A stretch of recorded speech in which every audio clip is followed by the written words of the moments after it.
Have you ever had one of those nights that starts off perfectly normal, but ends up being the kind of thing that haunts you forever?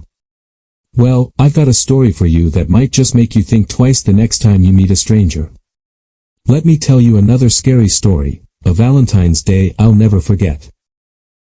What if the person you thought was just a creepy text message away was actually lurking in the shadows, watching your every move?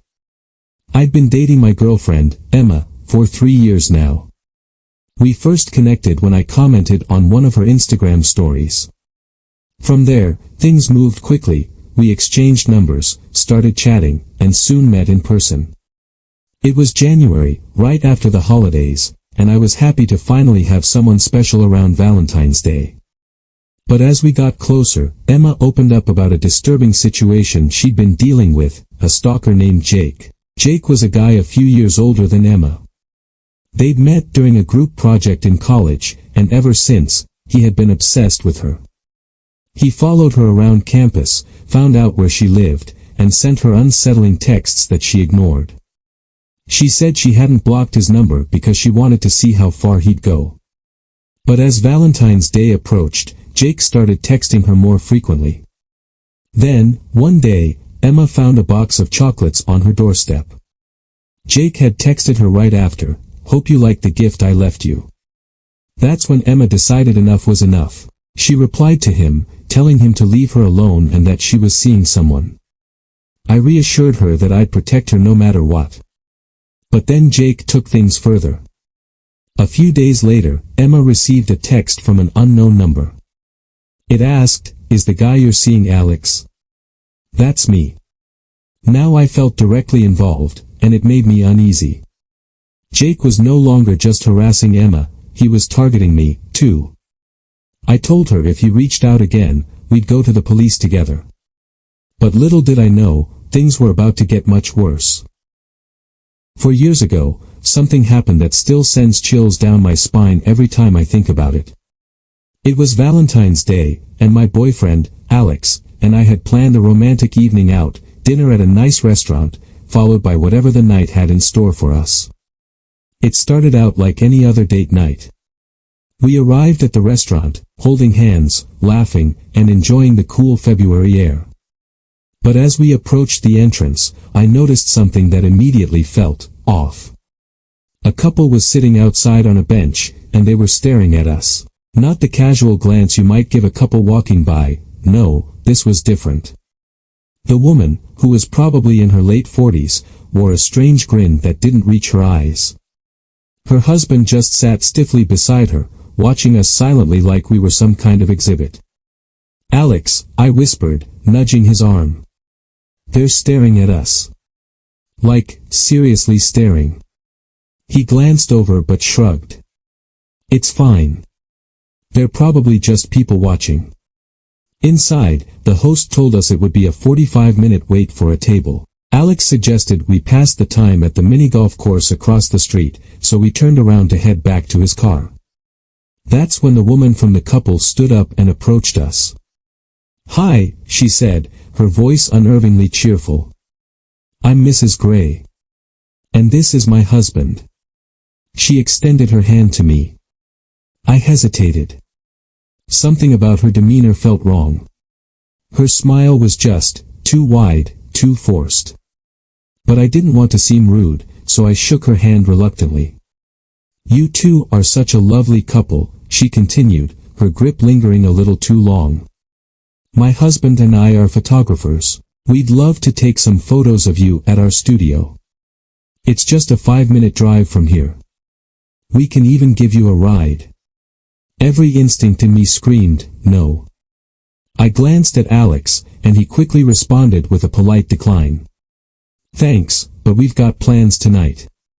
Mrs. Gray's smile faltered, but just for a moment. Her husband, meanwhile, stood silently, his eyes never leaving us. "Well, the offer stands," she said, her grin snapping back into place. "You'd make such great subjects. Think about it." As we walked away, I couldn't shake the uneasiness. "That was weird, right?" I asked Alex. "Yeah, definitely weird," he admitted. "Let's just forget about it and enjoy the night." At the mini golf course, things started to feel normal again. We laughed as we played, joking about how bad we were. But the place was oddly empty, which made the quiet unsettling. About 15 minutes in, I heard the bell at the entrance ring. I turned toward the door, and my heart dropped. It was them. Mrs. Gray and her husband walked in, looking around the room. When her eyes landed on me, she smiled. It wasn't a friendly smile, it was something darker, like she knew a secret that I didn't. "They're here," I whispered to Alex, my voice shaking. He turned to look, and his jaw clenched. "Let's finish this round and head back to the car," he said quietly. We tried to act normal, but I couldn't stop glancing over at them. They didn't even pick up golf clubs. They just stood near the counter, watching us. When we decided to leave, Mrs. Gray spoke up behind us. "Fancy seeing you two here." Her husband, for the first time, said something. "Let's play a game," he said in a deep, monotone voice. Gray versus Rod. I froze. Rod was Alex's last name. How did they know that? Alex grabbed my hand. "We really have to go," he said, his voice tight. As we hurried out, I looked back. Their smiles had vanished, replaced by cold, expressionless stares. Back in the car, I was shaking. "How did they know your name?" I asked. "I have no idea," Alex said, his voice low. "Let's just go to the restaurant and forget about them." Dinner was uneventful, and I started to convince myself that maybe we'd overreacted. But as Alex went to the bathroom, I thought I saw someone peeking at me from around the corner. It was just a quick flash of movement, but it was enough to make my stomach drop. When Alex returned, we decided to head to his house. The drive was quiet, the road surrounded by tall, dark trees. About 5 minutes in, I noticed headlights in the rearview mirror. "Alex," I said, my voice trembling. "I think someone's following us." He glanced at the mirror and frowned. "Let's see." He pulled into a CVS parking lot. The car behind us didn't follow, and we sighed with relief. But as we got back on the road, there was a sudden, loud pop. Alex cursed under his breath and pulled over. Both of his front tires had blown out. "How does that even happen?" I asked, panic rising in my chest. Alex's face went pale. "They're here," he whispered.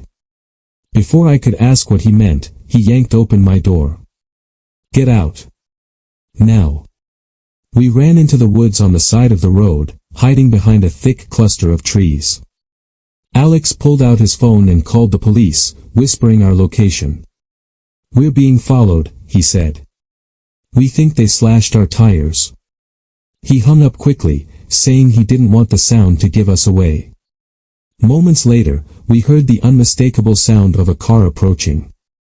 The engine slowed, then stopped. "Where are you?" Mrs. Gray's voice called out, cutting through the silence. I clamped my hand over my mouth, trying to keep my breathing quiet. "You've taken too long," she said, her voice dripping with malice. A car door slammed. Footsteps crunched on the gravel road. I pressed myself closer to the ground, my heart pounding so loudly I was sure they'd hear it. But then, after what felt like an eternity, the engine roared to life again, and the car sped off. We stayed frozen in place until the police arrived. When they finally found us, I felt a wave of relief so overwhelming that I nearly cried. We told them everything: the restaurant, the mini-golf, the slashed tires, and the terrifying couple.